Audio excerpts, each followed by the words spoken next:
Bismillahirrahmanirrahim. Assalamualaikum warahmatullahi wabarakatuh. Alhamdulillahirabbil alamin. Allazi la ilaha illa huwal hayyul qayyum wa atubu ilaih. Asyhadu an la ilaha illallah wahdahu la syarikalah. Lahul mulku wa lahul hamdu yuhyi wa yumiit. Wa huwa ala kulli syai'in qadir. Wa la haula wa la quwwata illa billahil aliyyil azim. Para pemirsa yang berbahagia yang dirahmati Allah, kembali kita bersyukur kepada Allah Subhanahu wa taala yang senantiasa melimpahkan rahmat dan karunia-Nya kepada kita yang tiada putus-putus, terutama nikmat iman, nikmat Islam, dan mudah-mudahan dari nikmat-nikmat yang diberikan Allah bisa kita manfaatkan di dalam kehidupan dan mudah-mudahan bermanfaat bagi orang banyak. Amin ya rabbal alamin. Kemudian salawat dan salam adalah sama-sama kita sampaikan kepada Allah, semoga disampaikan kepada Nabi kita Nabi besar Muhammad sallallahu alaihi wasallam. Allahumma shalli ala sayyidina Muhammad wa ala ali sayyidina Muhammad. Baik Bapak-bapak, saudara-saudara, para pemirsa yang berbahagia yang dirahmati Allah. Pada pertemuan-pertemuan yang terdahulu kita sudah sampaikan tentang proses ibadah dan proses perjalanan, tentang pelaksanaan haji tamattu atau pelaksanaan umroh. Dan kemarin kita sudah sampaikan tentang tata cara pelaksanaan memakai pakaian ihram. Berarti pelaksanaan tentang ibadah umroh telah selesai kita laksanakan. Apalagi kewajiban kita setelah kita selesai melaksanakan umroh, ada hutang kita. Karena haji tamattu, umroh terlebih dahulu baru kita melaksanakan haji. Kemudian maka kita dikenakan dam. Artinya kita membayar dam. Kapan kita membayar dam? Kalau dapat secepatnya. Tetapi yang afdal membayar dam itu adalah pada tanggal 10 Zulhijjah. Dan kita tidak mungkin untuk melaksanakan pembayaran dam pada tanggal 10 Zulhijjah itu karena kita sudah berada di Mina dalam rangka melontar Jamratul Aqabah atau melaksanakan kegiatan-kegiatan yang berkenaan dengan di Mina dengan pelontaran jamrat. Bapak-bapak, saudara-saudara, para hadirin yang berbahagia yang dirahmati Allah. Mungkin saat ini kita akan menyampaikan tentang dam. Pertama, pengertian daripada dam. Ya. Apa itu dam? Dam menurut bahasa artinya darah. Di dam itu menurut bahasa artinya darah. Sedangkan menurut istilah, dam itu adalah mengalirkan darah, menyembelih hewan, yaitu atau menyembelih satu ekor kambing atau onta atau sapi di tanah haram dalam rangka memenuhi ketentuan manasik haji. Inilah diantara pengertian daripada dam itu sendiri. Bapak-bapak, saudara-saudara, dam itu ada beberapa macam. Pertama, dam nusuk. Dam nusuk ini adalah dam yang dikenakan kepada jamaah yang mengambil haji tamattu dan haji kiraan. Dam nusuk karena meninggalkan ketentuan manasik dan bukan karena pelanggaran.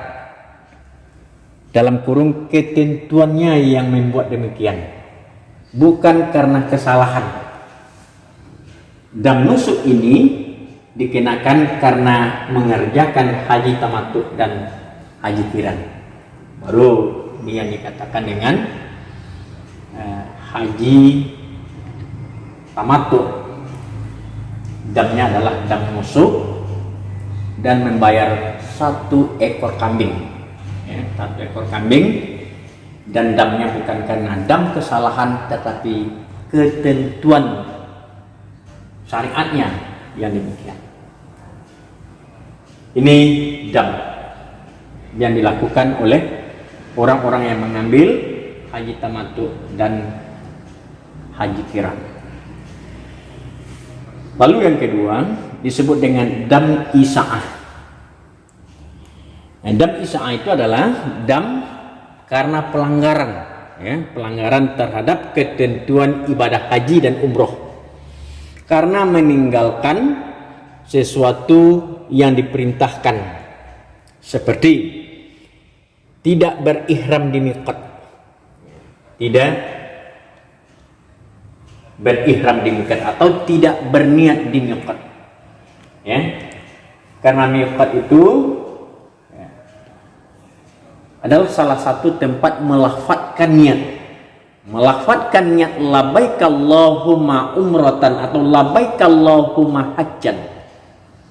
Jadi melafadzkan niat itu merupakan wajib daripada haji dan wajib daripada umroh. Lalu jamaah tidak melakukan itu, maka dia dikenakan dengan dam isa'ah karena dia melakukan kesalahan. Kemudian yang kedua, tidak mabit di Muzdalifah, ya, tidak mabit di Muzdalifah. Mabit di Muzdalifah itu artinya berhenti sejenak, ya, sampai lewat tengah malam, sampai jam 12, nanti baru dari Muzdalifah itu kita terus ke Mina. Jadi sementara jamaah kita lewat saja, ya, atau mungkin dia tidak mabit di Muzdalifah, ya, maka dia akan kenakan dam, ya. Misalnya damnya nanti 1 ekor kambing, ya. Kemudian tidak melontar Jamratul Aqabah pada tanggal 10 Zulhijjah, tidak melontar. Begitu dia nanti sampai di tenda di Mina, lalu dia tidak mau. Kenapa dia tidak mau? Karena mungkin karena capek, karena letih, karena lelah, dan ini bukan alasan. Boleh jadi kita tidak melontar, boleh jadi kita tidak melontar, tapi dengan syarat, ya, kita beritahu orang-orang di sekitar kita bahwasanya kita dalam keadaan sakit, dalam keadaan uzur, itu boleh digantikan dan diupahkan kepada kawan, ya, kepada orang lain. Jadi bagi orang yang tidak melontar pada tanggal 10 Zulhijjah atau dia tidak bermalam di Mina pada hari-hari tasyrik dan tidak melontar jamrat pada hari-hari tasyrik 11, 12 dan 13 dan tidak tawaf wada, maka ini dikatakan dengan pelanggaran terhadap ketentuan ibadah haji dan umroh karena meninggalkan sesuatu yang diperintahkan oleh Allah Subhanahu wa taala dan Rasulnya. Maka orang yang demikian itu dikenakan dengan dam, ya, dengan dam. Nanti disebut dengan dam kesalahan. Kemudian yang ketiga disebut dengan dam kifarat. Apa tuh dam kifarat? Dam kifarat itu pelanggaran terhadap ketentuan ibadah haji dan umroh karena mengerjakan, ya, sesuatu yang diharamkan selama berihram. Di selama berihram dia kerjakan, dia langgar. Apa yang pertama? Memakai pakaian biasa atau memakai pakaian yang berjahit. Kemarin larangan ihram sudah kita sampaikan, ya. Memakai pakaian biasa bagi laki-laki, menutup muka atau pakai cadar atau memakai sarung tangan bagi wanita. Di kemarin juga kita sudah sampaikan, jadi larangan-larangan ihram itu bagi laki-laki, tidak boleh memakai pakaian yang berjahit, tidak boleh menutup kepala, tidak boleh memakai sepatu yang menutup mata kaki, dan bagi wanita tidak boleh memakai cadar atau menutup muka, tidak boleh memakai sarung tangan. Kalau itu dilakukan, maka orang-orang tersebut dikenakan dam 1 ekor kambing. Ini kemarin sudah kita sampaikan. Kemudian selama kita berihram, juga kita tidak boleh memotong kuku dan berharum-haruman dan mencukur atau menggugurkan buluan-buluan badan. Ini kifarat, ini dam kifarat, dam kifarat. Pelanggaran terhadap ketentuan-ketentuan ibadah haji dan umroh karena mengerjakan sesuatu yang diharamkan selama berihram. Maka orang yang demikian itu wajib dan harus membayar dam. Lalu yang keempat namanya dam atau fidyah. Karena pelanggaran tersebut di atas. Di pelanggaran tersebut di atas ini boleh dia memilih menyembelih seekor kambing atau berpuasa 3 hari atau bersedekah setengah sak atau 2 mud atau 1/4 kilo dari makanan yang mengenyangkan kepada masing-masing 6 orang fakir miskin.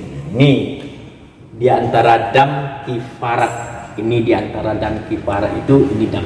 Jadi disebut dengan dam atau boleh kita berfidyah, maka damnya boleh dia memilih Dia boleh memilih karena pelanggaran tersebut di atas, boleh dia memilih menyembelih seekor kambing atau berpuasa 3 hari atau memberikan fakir miskin makan sebanyak 6 orang. Jadi pengertian dam sudah kita sampaikan menurut bahasa dan menurut istilah. Dam itu ada 4 macam. Pertama dam musuk. Sebenarnya ada 2 perbedaannya. Itu dam musuk itu dam wajib harus mesti kita lakukan dam tersebut Kalau dam isya'ah itu dam karena melakukan kesalahan-kesalahan, karena kita tidak melakukan wajib, kemudian karena kita melakukan larangan-larangan ihram, karena melakukan larangan-larangan ihram. Baik Bapak-bapak, saudara-saudara, para hadirin yang berbahagia yang dirahmati Allah. Kemudian kita lanjut kepada macam-macam pelaksanaan dam macam-macam pelaksanaan dam. Dam itu ada 4 macam Kalau ini kita uraikan. Pertama dam tartib wa taqdir. Ini dam macam-macam dam. Dam tartib wa taqdir artinya tidak boleh memilih yang kedua. Kalau mampu melakukan yang pertama, misal dam tamattu harus menyembelih 1 ekor kambing. Kalau mampu, tidak boleh menggantinya dengan puasa. Kalau dia mampu, tidak boleh mengganti dengan puasa. Kalau betul-betul seseorang tadi betul-betul dia tidak mampu melakukan itu lalu mungkin selama di Makkah begitu dia selesai melaksanakan haji tamattu, seharusnya dia mau menyembelih kambing ke tempat penyembelihan lalu uangnya hilang, tak kemana, tak siapa yang mengambil, tak cecer di mana, tidak tahu. Paling-paling itu nanti kalau bisa ada sumbangan dari seluruh jamaah, paling-paling 1 rial. Berapalah jamaah dalam 1 kloter itu lebih kurang 390, taruhlah 400 orang. Kalau 400 orang beriur 1 rial satu orang, berarti 400 rial. Belum dapat kambing 1 ekor. Damnya sekarang, kalau kambing itu 1 ekor kambing itu damnya lebih kurang 450 rial. Ya. Ternyata uangnya hilang, dia tidak mampu. Baru di sana dia boleh mengganti dengan puasa. Puasa 3 hari di tanah suci, kemudian dilanjutkan 7 hari di tanah air. Tapi selain daripada itu tidak boleh, ya. Itu namanya dam tartib wa ta'dir, artinya tidak boleh memilih yang kedua. Kalau mampu melakukan yang pertama, misal dam tamattu itu harus menyembelih seekor kambing. Kalau mampu tidak boleh menggantikan dengan puasa. Nah, ini salah satu di antara halangannya. Jadi boleh, tetapi pengecualiannya. Ya. Kemudian yang kedua dam tartib wa ta'dil. Dam ini dilakukan dengan tertib. Jika dapat memilih yang pertama atau sebanding, contoh damnya seekor onta. Jika tidak dapat, boleh diganti dengan sapi. Jika juga tidak dapat, boleh digantikan dengan 7 ekor kambing. Kalau juga tidak bisa, boleh dibayar dengan uang seharga 1 ekor unta, atau seharga 1 ekor sapi, atau seharga 7 ekor kambing, atau berpuasa 1 mud setiap mud itu, ya. Jadi berapa nilai 1 mud daripada uang tadi, ya, maka berpuasalah sebanyak hari itu, ya. Ini yang dikatakan dengan dam tartib wa ta'dil. Dan ini dilakukan dengan tertib jika dapat memilih yang pertama, kalau sebanding, ya. Ini yang kedua. Lalu yang ketiga, dam takhyir wa ta'dil. Jenis dam yang disebut dengan derajat yang sama, boleh memilih mana yang disukai, harus memilih binatang ternak yang senilai. Ini jadi dam takhir wa ta'dil. Jadi jenis-jenis dam yang disebut dengan sederajat, derajat yang sama, ya. Kalau seandainya seseorang sedang berihram, lalu dia membunuh binatang buruan, ya. Umpamanya dia membunuh rusa, binatang yang halal, ya, dia membunuh rusa atau seekor kijang, sementara dia sedang berihram. Dan orang yang membunuh binatang rusa atau kijang tadi, dia harus bayar dam senilai dengan kijang itu, senilai dengan rusa itu. Apa contohnya? Mungkin saja nilainya sama dengan seekor sapi, atau dengan seekor unta, atau dengan 7 ekor kambing. Nah, itu damnya. Itu yang dikatakan dengan dam takhir wa ta'dil. Lalu yang terakhir dam takhir wa ta'dil, ya, takdir. Dam yang boleh dipilih, ya, antara menyembelih seekor kambing, puasa 3 hari, atau sedekah makanan sebanyak 3 sak untuk 6 orang fakir miskin. Dam tersebut dikenakan kepada orang yang memakai pakaian biasa bagi laki-laki, yang menutup muka, dan memakai cadar atau memakai sarung tangan bagi wanita. Inilah beberapa hal yang perlu kita sampaikan dalam menjelaskan tentang dam, ya, tentang dam.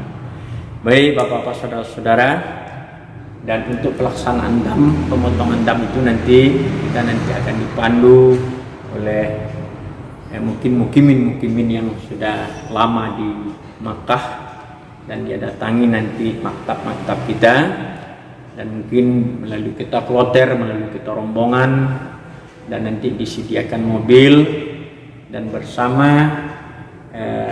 mukimin tersebut untuk bisa memandu dalam rangka menyembelih seekor binatang atau kambing karena mengambil haji tamattu tadi, karena mengambil haji tamattu ya. Maka untuk itu setelah kita dapat menyembelih binatang ternak ya, yang didampingi oleh mukimin itu ke tempat pemotongan ya, kemudian beliaulah nanti yang mendampingi. Setelah itu nanti tidak ada lagi pekerjaan kita dan habislah pelaksanaan daripada umroh ini. Apa tugas kita lagi sebagai jamaah? Kita sudah melaksanakan tahap yang pertama ya.